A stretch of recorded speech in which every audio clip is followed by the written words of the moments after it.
예수님을 만난 사람들 시리즈 설교를 시작하고자 합니다. 시리즈 첫 번째 주인공은 유대교의 종교 지도자이자 사내들인 공의의 공회원인 니고데모라고 하는 사람입니다. 우리는 오늘 읽은 본문 속에서 니고데모와 예수님의 만남을 함께 살펴보며 하나님의 은혜를 나눠보고자 합니다. 사람의 인생은 지속적인 만남의 반복이라고 해도 결코 지나치지 않을 정도로 만남이라는 것은 매우 소중하고 중요합니다. 나와 너라고 하는 유명한 책을 쓴 오스트리아의 종교 철학자인 마틴 부버는 이런 말을 했습니다. 인생의 참된 의미는 만남이다. 인생의 참된 의미는 만남이다. 전 세계 인구가 지금 몇 명인지 아십니까? 82억 명이 넘습니다. 상당히 많지요? 그 가운데 대한민국 인구가 약 5,100만 정도 된다 합니다. 그리고 그 중에서도 통영시 인구가 11만여 명, 그 중에서도 100명의 성도가 오늘 여기 중림해안로 172 꿈과 사랑의 교회 안에 함께 모여서 하나님의 인도하심 속에 만나 하나의 교회를 이루어 신앙생활을 해나가고 있습니다. 전 세계 인구가 82억 명이라고 한다면 그 중에 100명, 8,200만 분의 1의 확률로 여러분들이 이 자리에 다 모이게 된 것입니다. 8,200만 분의 1의 확률로 여러분들과 제가 만나게 된 것이죠.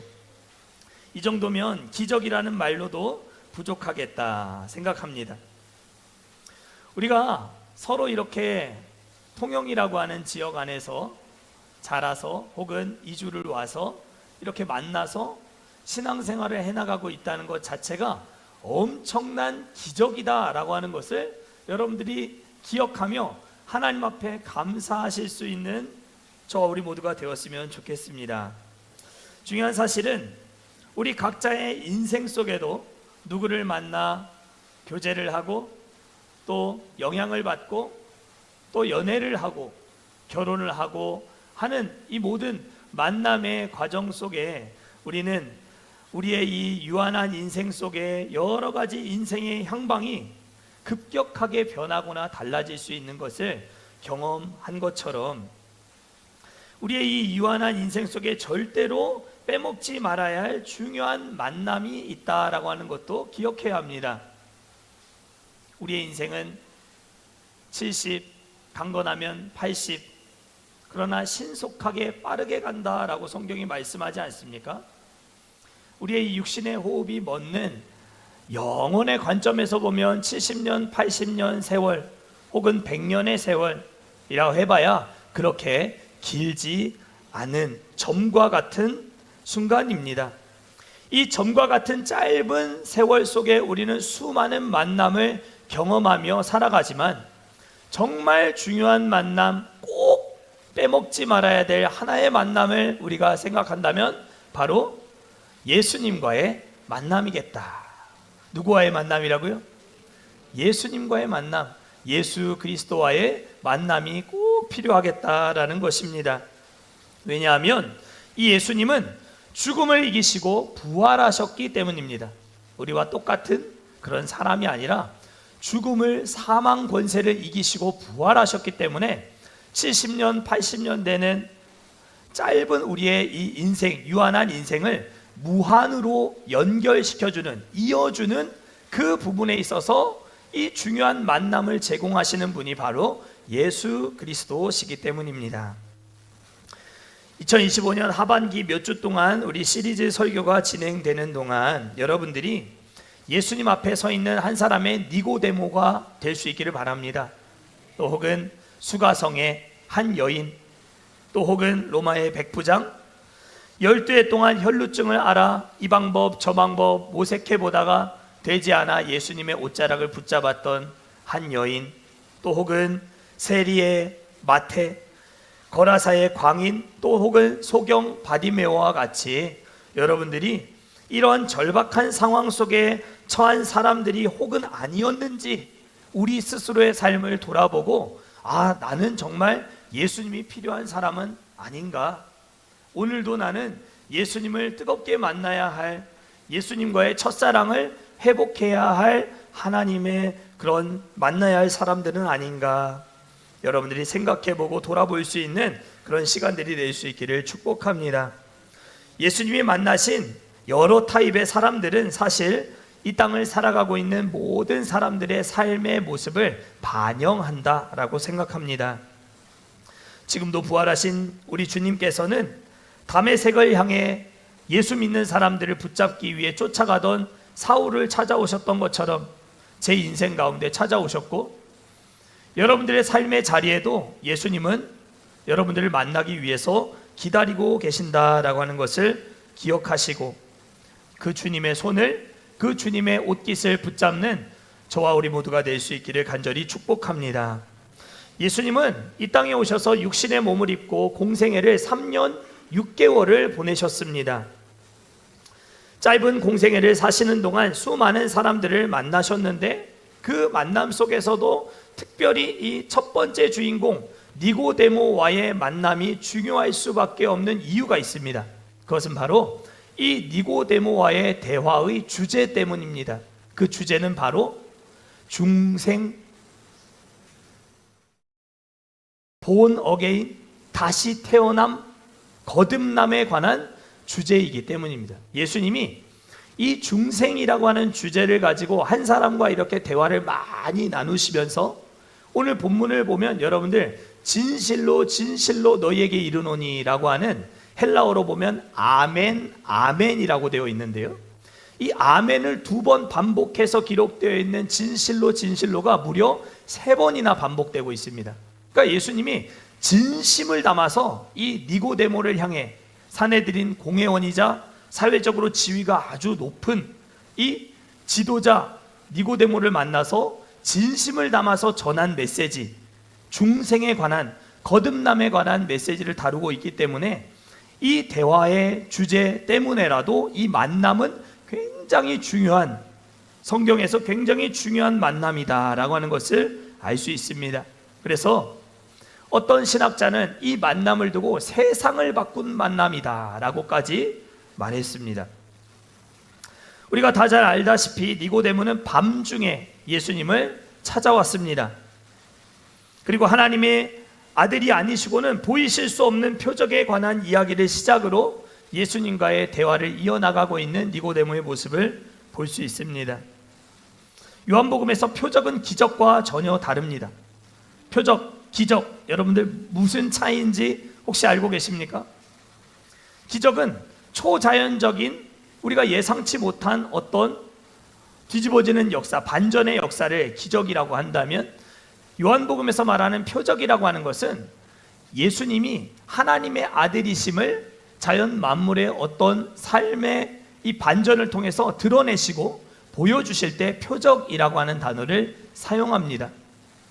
요한복음에서 예수님이 보여주셨던 첫 번째 표적, 나는 하나님의 아들이야, 나는 그냥 일반 사람이 아니야, 유대 청년이 아니야, 하나님의 아들이라는 것을 보여주실 그런 첫 번째 표적의 사건이 무엇이었는지 여러분들이 기억하십니까? 얘기하시네요. 요한복음에서 나와 있는 이 첫 번째 표적은 갈릴리 가나의 한 혼인잔치 자리에서 나타난 사건이었습니다. 혼인잔치 자리에 많은 사람들이 즐기고 누려야 할 포도주가 다 떨어지게 된 것이죠. 그래서 예수님은 저 항아리에 물을 가득 채우라 하셨는데, 그 물을 떠다서 손님들에게 주는 순간 이 물이 포도주로 바뀌게 되는 역사가 나타난 거예요. 어찌 보면 기적이죠. 그러나 사도 요한은 이것을 기적이라 말하지 않고 예수님이 하나님의 아들 되심을 보여준 사건이었다라고 해서 표적이다, 첫 번째 표적이다, 그렇게 말하였습니다. 우리 요한복음 2장 11절 말씀을 함께 한번 찾아보실까요? 앞장 보시면 요한복음 2장 11절 말씀 우리가 함께 읽어보겠습니다. 시작. 예수께서 이 첫 표적을 갈릴리 가나에서 행하여 그의 영광을 나타내셨다. 이것이 바로 하나님의 아들이심을 드러내셨다라고 우리가 이해할 수 있는 것이죠. 그렇게 예수님은 갈릴리 가나에서 어마어마한 표적을 보이시고 남쪽 지방인 유대의 예루살렘으로 쫓아내려가십니다. 이유는 유월절을 맞이했기 때문입니다. 요한복음에서는 유월절이 총 3번 나오는데 유월절은 1년에 한 번 있는, 오늘날로 말할 것 같으면 우리 대한민국의 신정, 구정과 같은 최고의 명절이라 말할 수 있는 날이 바로 유월절입니다. 2장과 6장과 11장 이렇게 총 3번 유월절이 등장하고 있기 때문에 예수님의 공생의 기간을 1년이라고 보지 않고 3년 6개월이라고 보는 이유가 이 요한복음에 유월절이 3번이나 나오고 있기 때문입니다. 예수님은 첫 번째 유월절을 맞이하여서 유대 예루살렘으로 들어가시게 됩니다. 그리고 성전 안에 들어가셔서 유월절을 어떻게 보내고 있는가 하는 것을 둘러보시는 가운데 많은 사람들이 그 안에서 동물들을 사고 파는, 제사에 필요하다라고 하는 명목하에 동물들을 사기도 하고 팔기도 하고, 또 외국에서 외국 돈을 가지고 들어온 사람들에게 환전을 해주고, 또 성전에 필요한 돈, 세켈이라고 하는 돈으로 바꿔주는 이 환전 상인들이 성전 안에 많이 이렇게 좌판을 깔아놓고 장사하는 모습을 보게 되었습니다. 예수님은 노끈으로 채찍을 만들어서 그 모든 상인들의 이 환전상들을 다 엎어버리시고, 이 집은 기도하는 집, 만민이 기도하는 집이다 라고 말씀하시면서 이곳을, 이 성전을 강도의 구렬로, 소굴로 만들지 말라라고 예수님이 크게 성을 내시는 모습을 볼 수 있습니다. 아마 성경에서 예수님이 가장 크게 화를 내신 장면을 여러분들이 보기를 원하신다면 이 요한복음 2장의 성전 청결 사건을 여러분들이 보시면 예수님의 분노가, 예수님의 화가 얼마나 극도로 큰 분노였는가 하는 것을 우리가 알 수 있는데요. 이것은 그만큼 이 성전 청결 사건이라는 사건 자체가 예수님의 사역에 있어서 대단히 중요한 일이었음을 보여주는 것이다, 이렇게 말할 수 있습니다. 문제는 2장에서 이렇게 가나에서 혼인잔치에서 물을 포도주로 바꾸시고, 또 성전에 들어가셔서 잡상인들의 상을 다 엎으시는 이 모든 일련의 사건들을 주목하고 있었던 한 사람이 있었다는 것입니다. 그가 바로 오늘의 주인공 요한복음 3장에 등장하는 니고데모라고 하는 유대의 종교 지도자입니다. 평소 그는 예수님의 이 기이한 행동들을 전혀 이해할 수 없었던 것 같습니다. 그래서 오늘만큼은 이 예수가 저렇게 성전에서 누구도 이 상을 둘러 엎을 수 없는 이 엄청난 영적 카리스마가 어디로부터 나온 것인가? 왜 예수는 물을 포도주로 바꾸는 이 엄청난 표적과 기적들을 보여주고 있는가? 라고 하는 것에 대해서 의구심을 가지고 있었던 이 니고데모가 예수님을 만나러 찾아 나서게 된 것입니다. 그러나 그 당시 니고데모는 유대의 지도자였고 신분적으로 아주 높은 위치에 정점에 서 있었던 엘리트 중에 엘리트였으며, 그의 나이는 성경학자들은 50세가 넘었을 것이다 라고 보고 있습니다. 그런데 지금 예수님의 나이는 몇 살이에요? 이제 갓 첫 번째 유월절을 맞이했으니까 약 31살 정도밖에 되지 않은 아주 젊은 유대 청년이었단 말이죠. 그런데 표적도 보이고 성전에 막 들어와서 잡상인들을 내어 쫓고 하는 이런 카리스마를 보이고 있는 이 예수에 대한 궁금증을 가지고 지금 50살 넘은 니고데모가 예수님을 만나러 찾아가게 된 것입니다. 그런데 이 만남이 밤에 이루어졌다라고 오늘 본문 2절이 말씀하고 있습니다. 2절 전반절을 제가 읽어드리겠습니다. 그가 밤에 예수께 와서 이르되 랍비여, 우리가 당신은 하나님께로부터 오신 선생인 줄 아나이다. 여기서 밤이라고 하는 것은 1차적으로 시간적으로 아주 어두운, 깊은 어둠을 뜻하는 시간적인 밤을 의미합니다.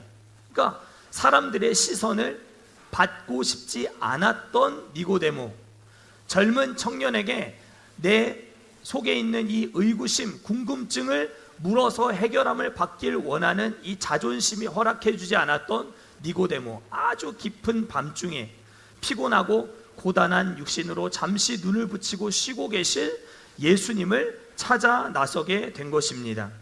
아마도 그는 유대의 지도자라고 하는 이 자리는 지키고 앉아 있었지만 여전히 진리를 알지 못하는 것에 대한 큰 두려움을 가지고 있었던 사람이었다라고 하는 것을 알 수 있는 것이죠. 그래서 대중들 앞에 서기가 두려웠고, 대중들 앞에서 뭔가를 말하는 것이 껄끄러웠고, 자신감이 없었고, 사람들의 시선을 부담스럽게 느끼고 있었던 니고데모. 신학자들은 그를 두고 극도의 I형이다, 소극적이고 내향적인 사람이었을 것이다 라고 말하지만, 저는 이것이 니고데모의 성향 때문이었다고 생각하지 않습니다. 그를 사로잡고 있었던 진리를 알지 못하는, 깨닫지 못한 두려움 때문에 그는 이렇게 소극적이고 내향적인 삶을 살아갈 수밖에 없었다라는 것이죠. 그는 종교적인 지식은 엄청나게 많이 가지고 있었습니다. 교회밥을 엄청 많이 먹었어요. 오랫동안 교회 안에서 신앙생활을 해왔습니다. 모르는 것이 없어요. 아마 여러분들과 같은 모습일지도 모르겠습니다. 그러나 정작 알고 있어야 할 진리에 대한 확신과 깨달음이 그에게는 없었기에 그는 두려움을 가지고 밤에 예수님을 찾아가게 되었던 것이죠. 여러분들도 어떻습니까? 미천이 다 드러나면 부끄러움을 느끼지 않습니까? 아, 내가 아는 것이 이것밖에 없네. 아, 내가 이것밖에 안 되는 사람이었네 라고 하는 생각을 하게 되면 잠 못 이루는 두려움에 그렇게 뜬 눈으로 밤을 보내는 일들도 많이 있지 않습니까? 니고데모가 아마 그런 상황에 처했겠다라는 생각을 하게 됩니다. 우리도 인생을 살아가다 보면 정말 모르는데, 아무것도 모르는데 아는 척을 해야만 하는 그런 순간을 많이 맞이하게 됩니다. 그런 일들이 그저 이 세상에, 땅에 속한 일이라면 모를 수 있죠. 세계 경제의 흐름, 부동산을 사고 팔고 계약하는 일들 다 아는 거 아니잖아요. 주식의 흐름이랄지, 또 혹은 민형사상의 법적인 문제들, 또 직장 생활을 안 해보신 분들은 또 직장 생활의 어떤 사람 간의 관계의 문제들, 사업장을 운영하면서 어떤 부분에 있어서 내가 이 사업 수완을 발휘해야 할지, 우리는 다 서로서로를 또 혹은 아는 분야가 지극히 제한적이다라고 하는 것을 알 수 있습니다. 그러나 꼭 기억해야 할 것은 영원한 것에 대한 진리는 우리가 반드시 알아야 한다는 것입니다. 우리의 이 코끝에서 호흡이 멎기 전에 영원한 삶에 대한 진리는 여러분들이 반드시 깨달아 알고 그것을 확신 가운데 믿고 살아가야 한다라고 하는 것입니다. 이 땅에 속한 것을 모르는 것은 문제가 되지 않습니다. 그러나 천국과 지옥에 관한 복음에 대해서 여러분들이 알지 못한다면 그것은 여러분들이 그저 이 자리에 교회 생활한다고 앉아 있을지는 모르나 여러분들의 영혼의 문제를 해결하지 못한 채 살아가게 되는 아주 비참한 상황이 된다는 것이죠. 요즘은 챗 GPT를 포함해서 AI가 얼마나 발전을 많이 했는지 모릅니다. 여러분들 궁금한 거 물어보면 바로바로 모든 지식과 정보를 동원해서 여러분들에게 궁금한 것을 바로바로 알려줍니다. 옛날에는 네이버 지식인에게 물어봐 이런 얘기도 있었는데 요즘은 지식인에게 물어보는 사람 아무도 없습니다. 여러분들도 앱 하나 깔고 AI 하나 설치해 두면 여러분들 궁금한 거, 모르는 거 아무것도 없어요. 돈만 좀 더 내면 정말 고급 정보들도 다 순식간에 여러분들이 소팅해서 정리해서 다 받아 쓸 수가 있습니다.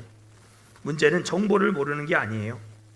모르는 것을 아는 척하고 있는 우리의 태도가 문제인 것이죠. 그런 면에서 이 니고데모는 두려움이 있었다라는 것입니다. 정말 모르는데, 진리를 모르는데 유대의 지도자인 거예요.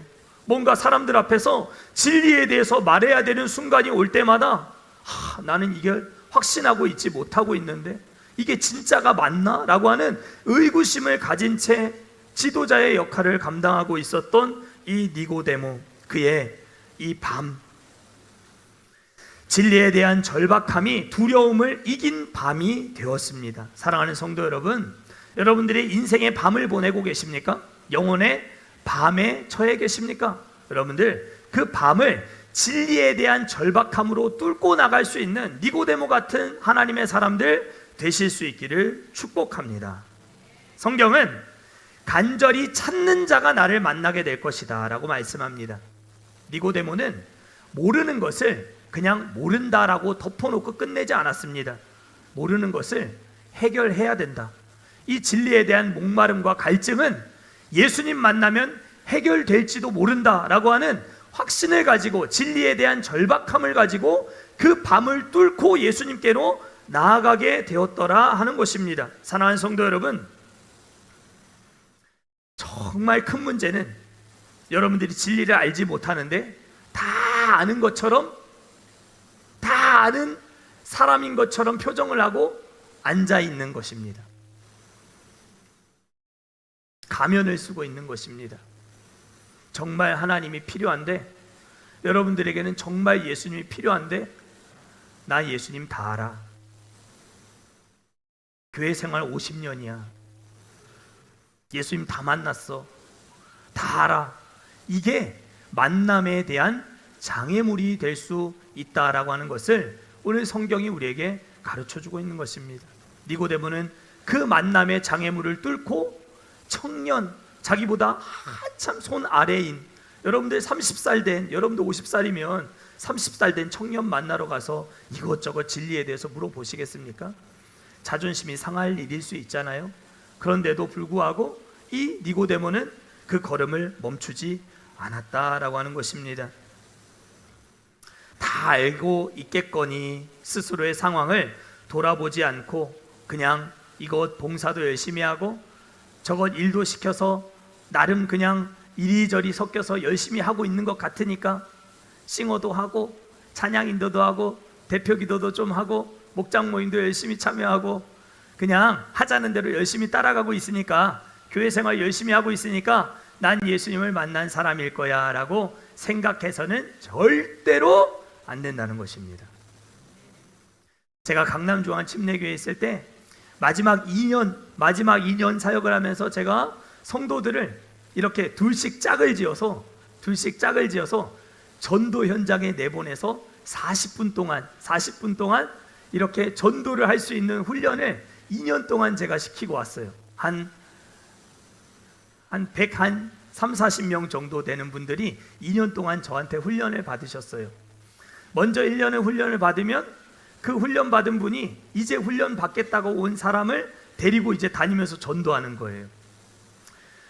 12주를 해야 되고 10명을 만나야 돼요. 그리고 보고서를 작성해야 되고 그 보고서를 많은 성도들 앞에서 나는 이런 상황에 공원에 가서 지하철에 가서 혹은 광장에 가서 만났습니다. 제가 이런 복음을 전했는데 이러이러한 반응이었습니다 라고 하는 것들을 이야기하는데, 끌고 다니시는 분이 힘들까요? 끌려 다니시는 분들이 힘들까요?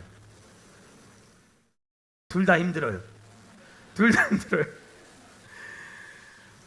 1년 훈련 받고 이제 훈련 받겠다고 해서 들어온 사람하고 이제 나가서 전도를 해야 되는데 자신이 뭔가를 보여줘야 되잖아요. 이 보여줘야 된다고 하는 이 엄청난 이 중압감과 두려움, 그리고 같이 따라가는 입장에서는 내가 이 사람을 통해서 뭔가 전도를 배워야 되는데, 오늘도 한 사람을 만나서 복음을 전해야 되는데 그냥 들어올 수 없는데 하고 하는 이런 두려움, 그리고 나도 이 사람처럼 또 다른 사람을 데리고 또 돌아다니면서 전도를 해야 될 텐데 라고 하는 이 어마어마한 중압감이 있잖아요. 이거를 제가 2년 동안 하고 한 130명 정도 훈련시키고 왔는데요, 아주 자리를 잘 잡아서 지금도 이제 막 계속 진행이 되고 있는 것 같아요.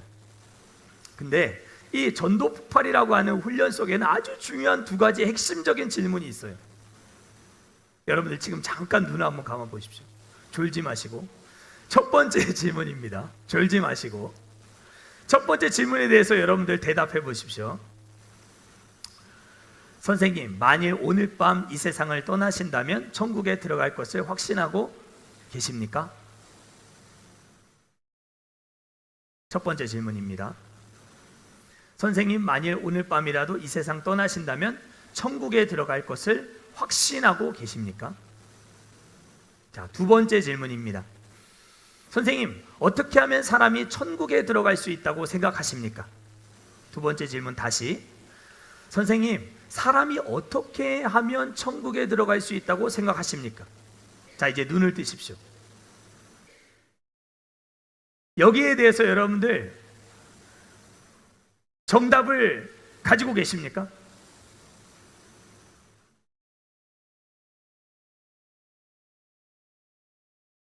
두 명씩 짝지어서 전도를 내보내니까 모르는 사람들한테 가서 전도하는 게 너무 어렵잖아요. 그러니까 교회를 아주 오랫동안 쉬고 계시는 우리 아주 방학하신 성도님들을 찾아가서 이제 전도를 하고 복음을 전하는 일들도 막 하곤 했어요. 또 혹은 교회 안에서 열심히 신앙생활을 하고 계시는 여기 앉아 계시는 분들에게도 때로는 복음이 필요하다라고 해서 복음을 전하는 일들이 있었어요. 이 두 가지 질문, 천국에 들어갈 확신이 있으십니까? 두 번째, 사람이 어떻게 하면 천국 들어갈 수 있다고 생각하십니까? 이 질문에 대해서 교회 30년, 40년 다닌 권사님들도 정확하게 대답을 못 하시더라고요. 너무 충격을 받는 거예요. 전도 훈련을 받고 불신자들한테 가서 전도를 해야 되는데 불신자는 우리 교회 안에 있다. 예수를 만나지 못한 사람은 교회 안에 더 많다.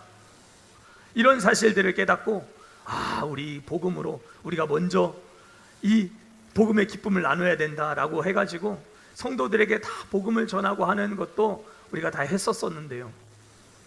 사랑하는 성도 여러분, 이 질문에 대한 대답이 여러분들이 예수님을 진짜 만났느냐 못 만났느냐를 결정짓는 질문이 된다라고 하는 것입니다. 아무리 대뜸 질문하고 아무리 갑자기 질문을 해도 영원한 삶과 관련되어 있는 이 질문 앞에서는 여러분들이 엉뚱한 대답을 하시면 안 돼요.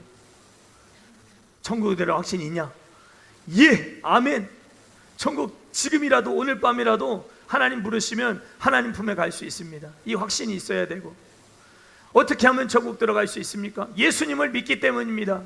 나는 예수님을 만났습니다. 예수님을 믿기 때문에 천국 갈 수 있습니다. 이 대답이, 이 정답이 여러분들에게 다 있으셔야 하더라는 것입니다. 그래야 영원한 삶과 접목되는 여러분들의 인생이 될 수 있는 줄 믿습니다.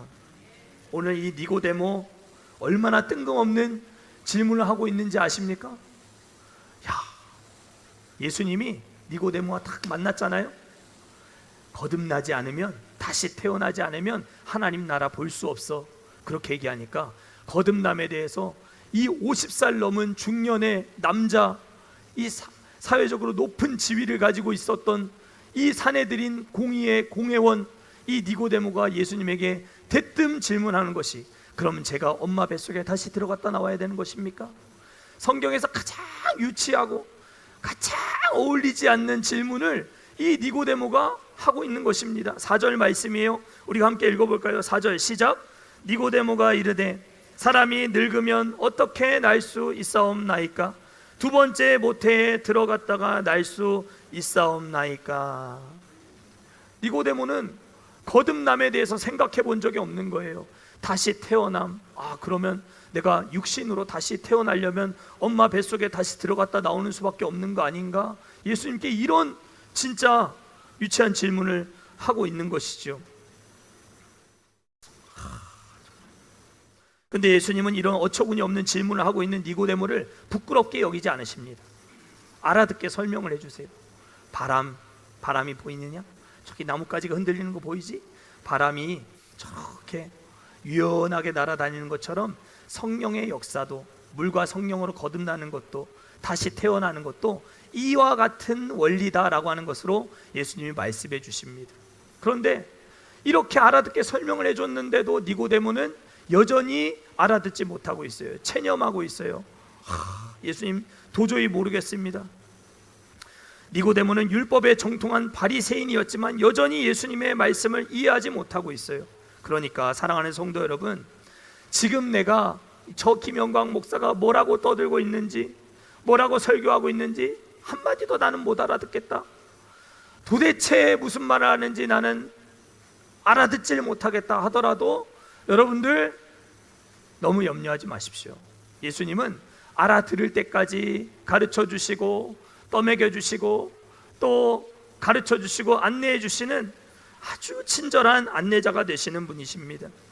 니고데모가 이렇게 계속해서 알아듣지 못하고 이해하지 못하고 있지만 예수님은 또 한 번 모세가 광야에서 저 놋뱀을 든 것처럼 십자가에 못 박히신 인자 예수 그리스도를 바라보아야 한다라고 하는 것을 통해서 복음의 아주 핵심적인 메시지를 니고데모에게 전하고 계시는 모습을 볼 수 있습니다.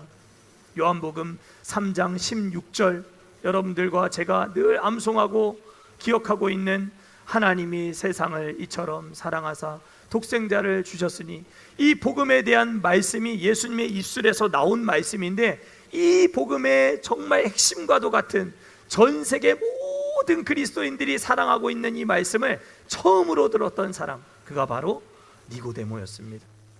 그런데 니고데모가 이 복음의 핵심적인 내용을 듣고도 이렇다 할 반응이 오늘 성경에 기록되어 있지 않아요. 그게 좀 이상해요. 복음에 대한 내용을 그가 분명히 들었는데도 불구하고 그 즉시 그가 뭐 어떤 액션을 취했다, 예수님을 따랐다, 예수님을 믿기로 결심했다, 이런 반응이 이 요한복음 3장에는 기록되어 있지 않아요.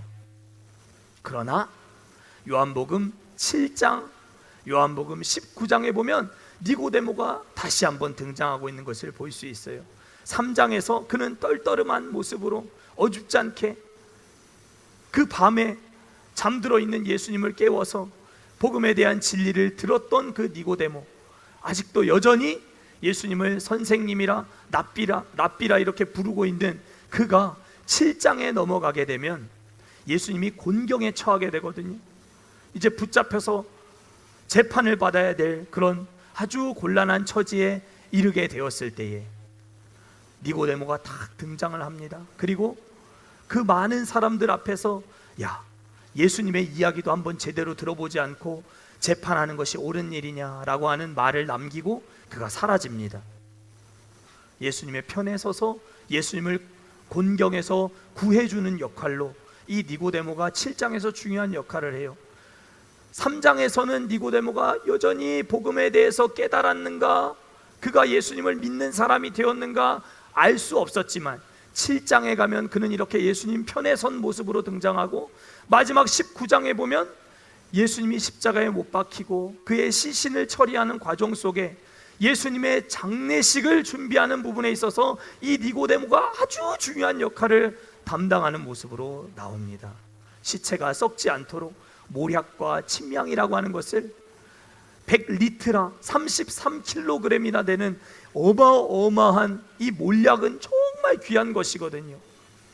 이 몰약을 가지고 와서 예수님의 장례를 준비하고 진행하는 일에 있어 상주의 역할을 담당했던 사람이 바로 이 니고데모였다라고 말씀합니다. 니고데모, 그는 진리를 깨닫지 못하는 두려움을 가지고 있었던 사람이었지만 예수님을 만나러 가는 길에 있어서 여러 가지 장애물들과 어려움을 가지고 있었던 사람이었지만 그는 밤을 뚫고 예수님 앞에 나아갔던, 그래서 결국 제자로서 자신의 삶을 드렸던, 전승은 그가 예수님을 위해 순교한 사람이었다라고까지 말하고 있어요. 확실하게 밝혀진 일은 아니지만 니고데모는 복음을 위해 순교한 사람이었다라고 역사는, 전승은 우리에게 말씀해 주고 있습니다. 사랑하는 성도 여러분, 자존심이 밥 먹여줍니까? 자존심 밥 먹여줍니까? 원수는 어디에서 만납니까? 외나무 다리에서 만납니다. 여러분들은 십자가의 원수된 진노의 자녀들과 같은 사람들입니다. 외나무 다리에서 피할 수 없는 이 좁은 길에서 우리는 모두 예수님을 인카운터 해야 합니다. 인카운터 맞닥뜨려야 됩니다. 정면으로 탁 만나야 됩니다. 그 예수님을 만나 예수님을 믿는 믿음으로 저 영원한 천국에, 저 하나님 계신 나라로 여러분들이 다 연결될 수 있는 그런 여러분들이 되셔야 할 줄 믿습니다. 진리 안에서 거듭나야 할 사람은 내 옆에 앉아있는 누군가라고 생각하지 마십시오.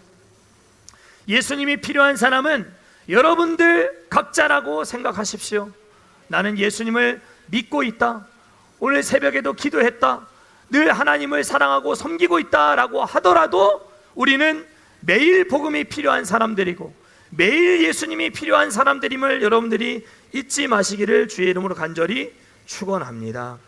그래서 누군가를 가르치려 하기 전에 내가 먼저 이 영원한 진리에 대한 기쁨과 감격과 확신을 갖고 살아가고 있는 사람인가, 여러분들이 스스로의 삶을 돌아보고 오늘 말씀을 듣고 여러분들 붙들고 기도하실 수 있기를 주의 이름으로 간절히 축복합니다. 우리 찬양팀 앞으로 나와주시고요.